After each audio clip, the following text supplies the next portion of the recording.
48% of the Muslim in the United States of America believe that they are Muslim first, they are American second. Our purpose is to change this culture because they're infidel, and what they're doing is not pleasing to Allah, and we are the soldier of Allah who will make them do it. Kamal Saleem was born in Lebanon to a devout Muslim family.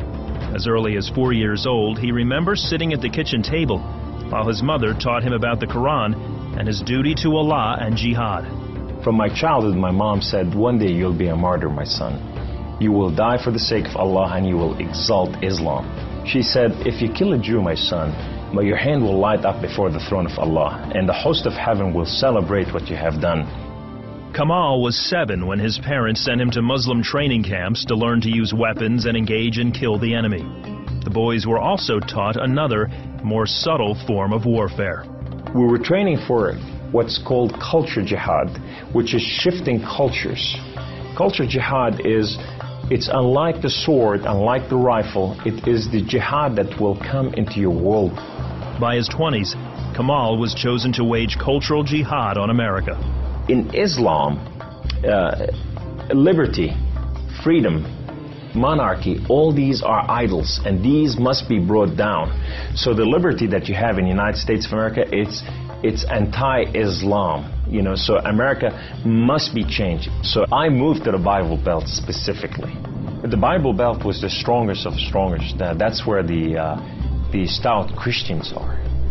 And I want to take on the best of the best because I considered myself as a sword of Islam. I thought I'm anointed, I'm unique, I'm selected, I'm coming to a country and a culture to change it, and I have the power of Allah with me. In the early 1980s, Kamal entrenched himself in a small Midwestern town. He began targeting men from poor neighborhoods to recruit them to the Muslim faith. But one afternoon, his life would be in the hands of those he hated the most. I was going from one place to another to do a recruitment, and that day I had a car wreck. The car wreck was so severe, I ejected out of my car, landed on my neck, broke my neck in 2 places. This man came running to me, and he said, don't worry, we're going to take care of you, and everything's going to be all right. The ambulance came and picked me up, and now I go to the hospital. The orthopedic surgeon in the emergency room looked at my chart, and he just said, son, we are going to take care of you, and everything's going to be all right. The second day, I wake up in the hospital, and this head of physical therapy come and read my chart, and he turned around and he said the same thing, word for word, we are going to take care of you. At first, Kamal was frightened by their words, because these men were all Christians. You see, in terrorism, if they said we're going to take care of you, you'd better run. Surgeries to repair Kamal's broken neck were successful, but recovery would take weeks.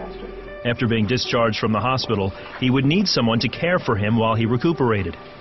Kamal had no one, so the orthopedic surgeon opened up his own home to this stranger. In his home, they put me in the choicest room, in the most beautiful thing. I became like part of their family. They didn't see me any difference, and now they have a basket that says for Kamal.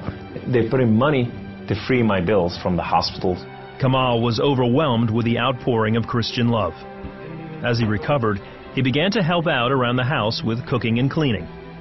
They have Jewish friends, they came from Israel, that they support, you know, and now I'm hugging Israelis and I'm cooking for Jews. I'm going, what has happened to me? When Kamal was able to take care of himself and return to his apartment, the doctor had another surprise for him. He said, this is the keys to the house, and here's an extra key. This is your new car. We just want to bless you. You can come anytime you want. So I go to my home, and I go to my cold place that I haven't been there in months, and dust is this thick. And I just gotta settle this issue with my God to know that if it's real or not. So I walk inside, I shut the door, I go right in the eastern window, and I fall on my knees, and I put my hands to the heavens, and I cry up to my God. Allah, Allah, my Lord and my King, why have you done such a thing to me? I'm okay with the car wreck. I'm okay with all this, but why did you put me among Christians? I'm confused. These Christians and Jews, they're good people. There's nothing wrong with them. They don't want to kill us. They're not the same thing that I learned about them. Allah, these people have relationship with their God. These people, they cry out to the God and they answer them. I want to hear your voice. I want to hear you love me. If you're real, speak to me. I want to hear your voice. Guess what Allah said that day? Absolutely nothing. Kamal felt that because he questioned his faith, the honorable thing to do was to end his own life. So I went to reach out my guns and put it in the right place and clock out. I heard the voice. The voice knew me by name. He said, Kamal, Kamal, Kamal, why don't you call on God of Father Abraham and Isaac and Jacob? And now I fell on my knees and I put my hands to the heavens immediately as I heard the voice, and I cried out with every fiber within me, God the Father Abraham, if you are real, will you speak to me? God the Father Abraham, if you are real, I want to know you. Well, God the Father Abraham came to the room, and he filled the room with his glory, and his name was Yahweh. The Lord is one. In his hand, he has holes in his hand. He has holes in his feet. His name is Jesus. I said to him, who are you, my Lord? Who are you? He said, I am that I am. I said, I'm a simple man with a simple mind. What is that supposed to mean? He said, I am the Alpha. I am the Omega. I am the beginning. I am the end. I am everything that is in between. I have known you before I formed the foundation of the earth. I have loved you before I formed you in your mother womb. Rise up. Rise up, Kamal. Kum. You are my warrior. You are not their warrior. And I said to him, I said, my Lord, I will live and die for you. He said, do not die for me. I died for you that you may live. That day, instead of taking his life, Kamal gave it to Jesus. He now has a new mission and travels the country challenging Muslims to question their allegiance to Allah.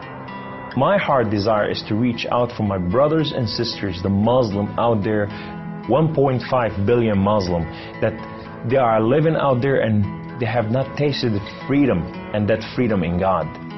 It's been over 20 years since Kamal left the Islamic faith, and even threats of violence and death cannot stop him from sharing his story. He is real.